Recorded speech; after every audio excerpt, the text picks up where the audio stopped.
చిన్న వయసులో ఒక 5 ఏళ్ల వయసులో 6 ఏళ్ల వయసులో ఉన్నటువంటి పిల్లలకి ఫాదరే సూపర్ హీరో. వాడు ఫాదర్ సూపర్ మ్యాన్ అనుకుంటారు.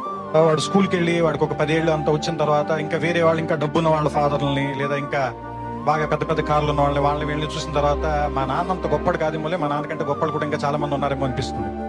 అదే ఒక 15 ఏళ్ళు దాటి 18 ఏళ్ళు వస్తున్నప్పుడు నాన్న సిగరెట్ కాలుతుందిరా, లేదా బాగా చదువుకోరా, రాత్రిపూట ఇంటికి రారా, ఇలాంటివన్నీ చెప్పినప్పుడు మా నాన్నకి సరిగ్గా తెలియదు అనుకుంటా బతకటం, అందుకని ఇలా అయిపోయాడు అనుకుంటాడు.